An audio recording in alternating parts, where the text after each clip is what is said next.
Hey, my name's Cameron Brown. I'm the director on Mercenaries 2 World in Flames. And I'm Scott Warner, the lead designer. And today we're back with one of our Zero Rules videos. A couple of weeks back we showed you guys 3 ways to play the same mission, right? Each merc had a kind of different take on awesome destructive action to tackle the same mission. This is the one where we're bringing in a listening post as part of a larger mission. And so today we wanted to show you a 4th way. And this is something we've never shown you before, which is cooperative gameplay. So we're going to actually work together to accomplish this objective. So here you see me, I'm playing Matthias on the right there. I've got Scott in my game. What you're looking at is not actually split screen. We've captured 2 players playing online, Scott and myself, and then we've kind of edited it together so you can see both views simultaneously. Here you see us teaming up. I'm there on the helicopter on the right. And I'm trying to take out a SAM so that the SAM doesn't cause any problems when it's flying around there. What we're trying to show you here is by collaborating in co-op, it really opens up the tactical options. Players can work together, they can work apart. One of the really cool things is that Mercs Co-op lets you play through the entire campaign of the game. You can play from the title screen to the end credits with your friend, with all of the freedom and flexibility and open world awesomeness that is Mercenaries.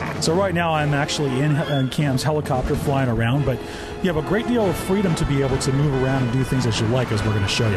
Everything that works in single player works in co-op. You can still go anywhere, do anything, steal anything, blow anything up. If anything, it's magnified. We've seen this objective many times. We're going to take you into one that we haven't showed you before. Up here, we've accepted a mission. We've got to help out a rather inebriated Russian jet pilot and destroy a bunker on this island. I'm here on the right now. I'm playing Chris. And I'm Matthias, and I'm going to grab this jet ski here. I love jet skis. Why don't we both take a jet ski? Sounds good. What do you say? Now, one of the first things you got to understand here is that Mercs offers true drop-in, drop-out co-op. You don't have to kind of, enter some special mode or go to some special map. Scott has jumped into my game here. I send him an invite. He appears. We just keep playing. He can drop in. He can drop out. And I can keep playing. It's a truly seamless co-op experience.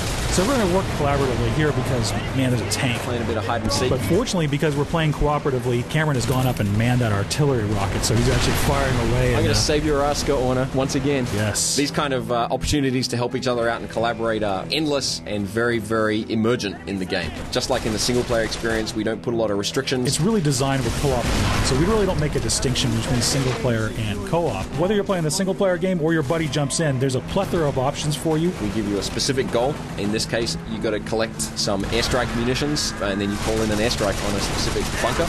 But how you do that is really up to you. We just let you figure it out. So here, I'm jumping into Scott's vehicle. This is a game designed from the ground up with co-op in mind. All the vehicles and mercs are set up for co-op, so the vast majority of them have turrets. They all have seats that accommodate 2 players. You can also both get blown up in the same car as well. Those recoilless rifles are pretty dangerous.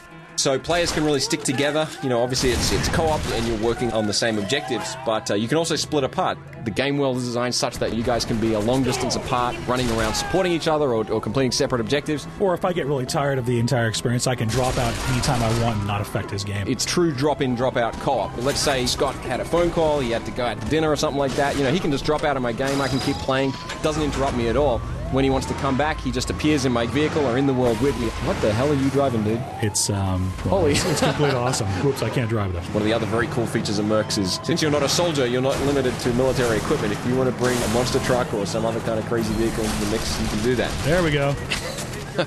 And this just really goes to, again, the freedom of the game. There is no one right way to do anything, and that's true of single player and co-op. The entire experience really is meant to be do it your way, and that just gets amplified when you bring your buddy in. All of the emergent objectives are really interesting to take any way that you want to. Whoa, boom. That doesn't change when you bring somebody else into it. There's just a lot more that opens up for you to do. So we're approaching this objective with 2 helicopters, but Cameron's is substantially better than mine. But he's being smart enough to fire at a couple of fuel tanks in the world that have caused large secondary explosions. By hitting the right targets, you can turn a low-end attack helicopter into a fairly high-end attack helicopter. I'm going to try and find something a little bit better. So keep the skies clear for me. All right, on it.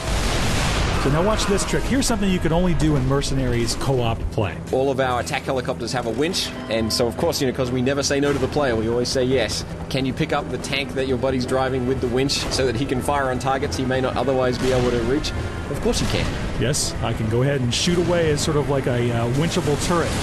When have you seen this in any other game? Right, dual assault. Pretty nice. All right, let me drop you off there and let's take care of business. I'll give you some air support from above. You can see, once again, that this is a true end-to-end, fully seamless, drop-in, drop-out co-op through the entire single-player campaign. That kind of demonstrates the variety of options that are available to you in Mercs by itself and also particularly in co-op. We're really excited to show this to you guys and hope that you guys are excited to play it. It's a really amazing and fun experience. Mercs 2 is hitting the shelves August 31st in North America, September 5th in Europe, and we hope you enjoy it.